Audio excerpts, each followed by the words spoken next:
a tightly packed one. Jimmy Thompson, good forward.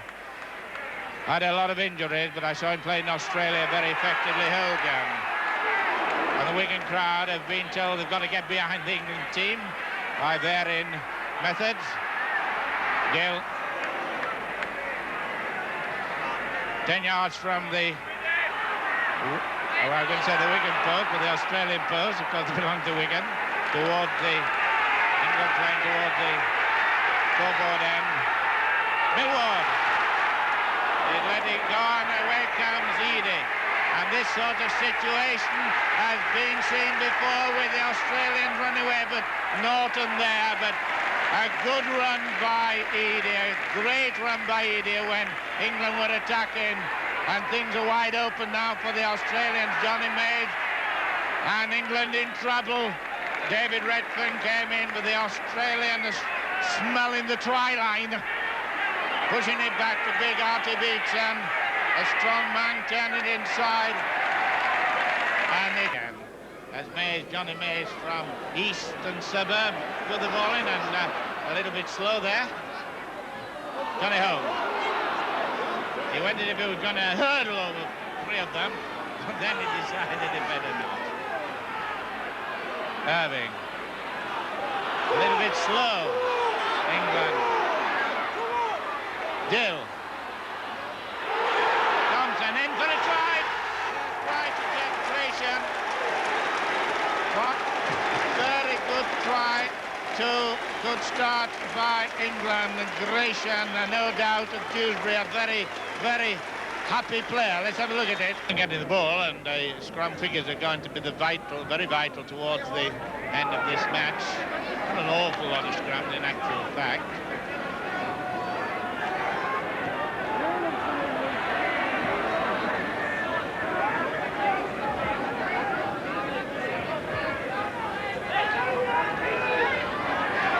Good short one.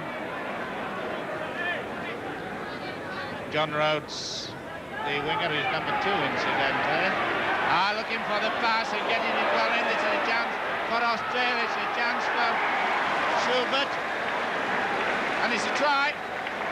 It's a try, and Schubert gets the try. The short pass was made, and away it came. Beetson was the man who broke the defence. Two men went to tackle him. Greg Pearce supported. Schubert wearing a number 5 jersey. England could do with this ball and they get it. Just a little bit of misunderstanding there between Norton and Millward. Thompson. 2 tackles. 3 to go. Could there be a try from this? Hogan. Using Bob Irving, who is the runner. I've said that, I know, before this afternoon. Good to go. Millward, Kenny Gill. Oh, and a bad one. Bad pass. Beetson takes always the most use of those wild passes to turn to his advantage, or his team's advantage. John Rhodes taking on a Judd Dunn. 2 twos there, in case you come a bit confused by it. The Australian number there, left wing number 2. Good supporting play. Thrown in. Mays gets his nut down and goes in. And then if his nut doesn't connect, his shoulders do, that follows his nut. There's a lot of overlap here. That could be something productive here. And there is from Schubert. 27 minutes and Schubert gets his second try to the green and gold, waving the crowd, making Australia in lead for the first time. The scrimmage in.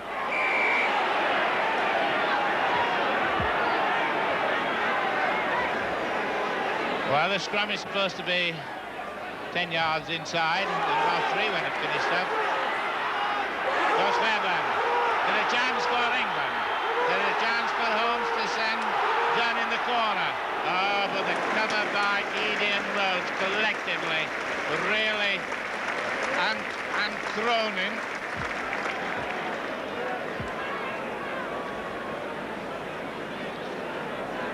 Eadie went and Cronin took over.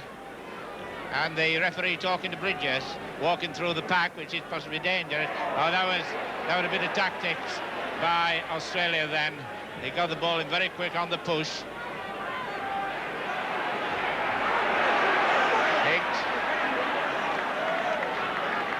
Try before the intervals. 7 points to 8 would be acceptable, no doubt, to Alex Murphy and Bill Oxley. Alex Murphy, the coach, Bill Oxley, the manager of the English team.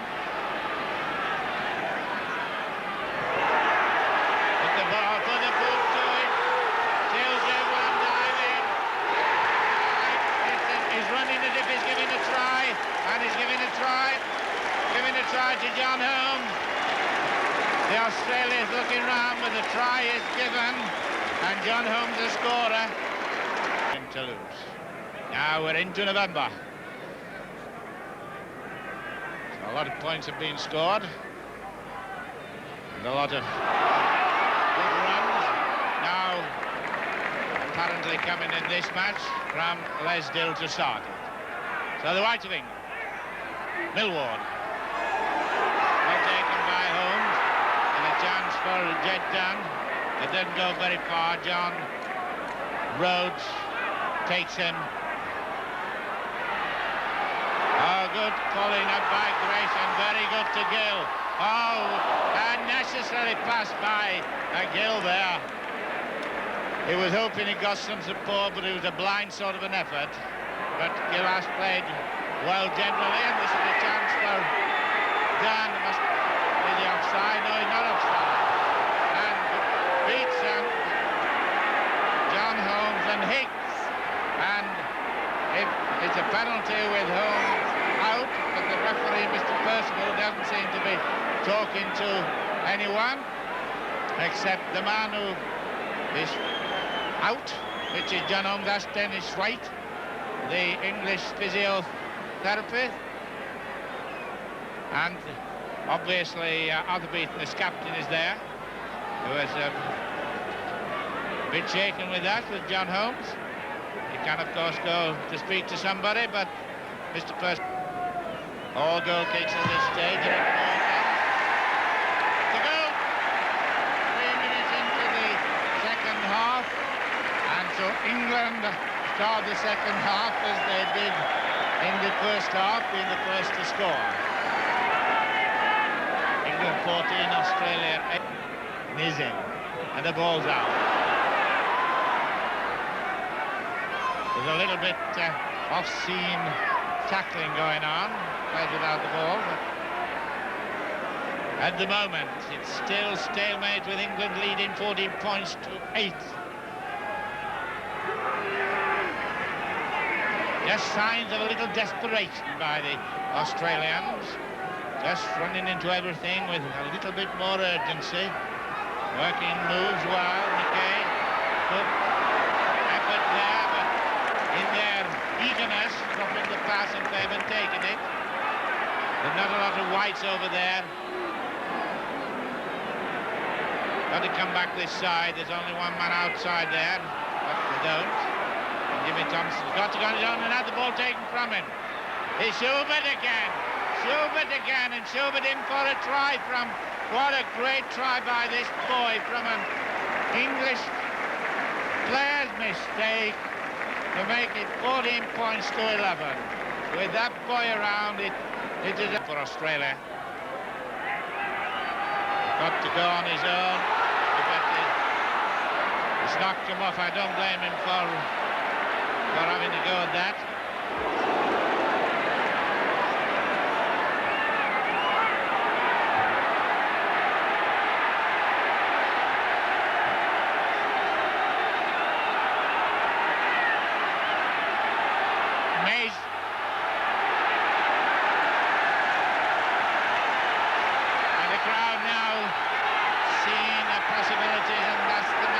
Australia 13, Australia on the right in danger.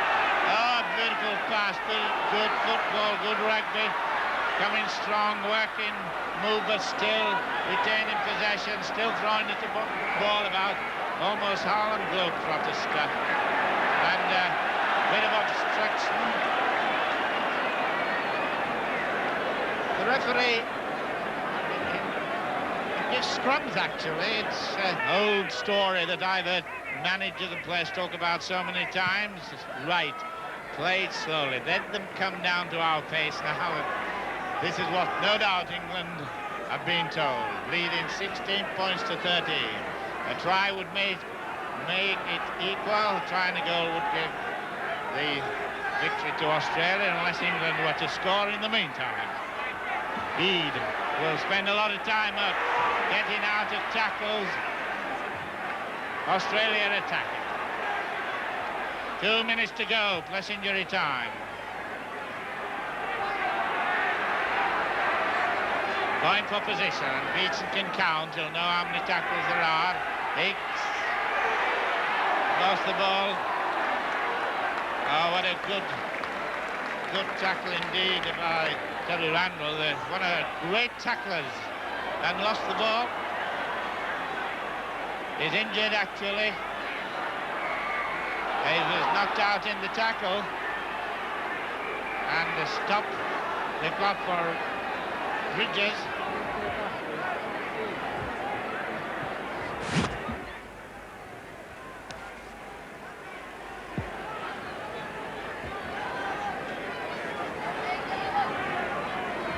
So this is the getting almost to the last chance, not quite, but Terry Randall, number 12, in possession, going to play it back to, well, he was going to play it back to pick in, but they brought in a back, which is Johnny Mays, and getting instructions from Beatson what to do.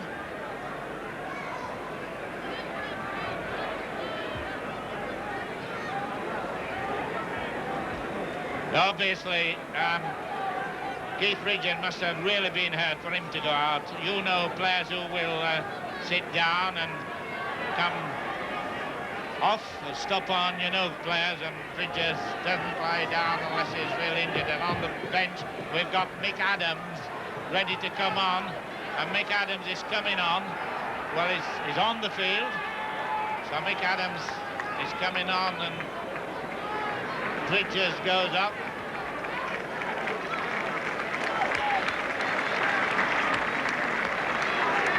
Rather interesting because Adams went off at Bradford injured in a clash with Norton.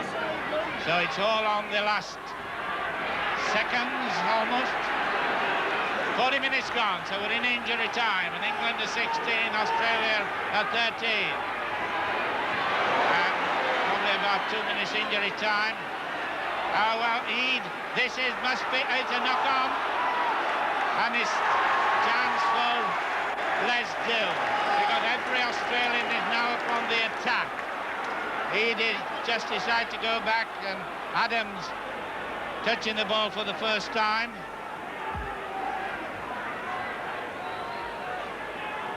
Millward, Thompson.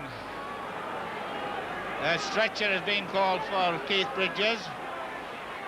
Irving. Fifth tackle coming up, who'll go hook in? That's going to be an interesting situation so far as England's concerned. 41 minutes gone. Who's going hook in? I don't think they know. Jimmy Thompson, he'll offer to do anything, and he'll do it. He'll have a go. Grayson, Thompson and Hogan in the front three, and England ball. They're tackling as ever, like mad at the Australians. They never give up. But the English player, they're all getting one big bath together, but what will be said, I wouldn't know. And Millward out.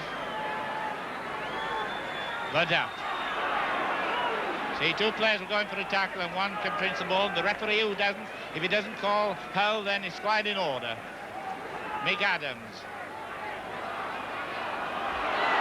Irving, halfway line.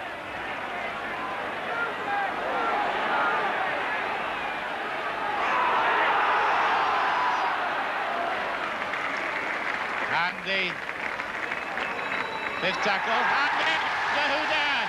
And there is the end. The referee's after the ball. He gets the ball, but England get the victory. 16 points to Australia 13, and this was one thing the Australians didn't want, but they contributed such a lot to this match, which has been in the real feel of a test match. So from Central Park, Wigan, hope you've enjoyed it. Goodbye.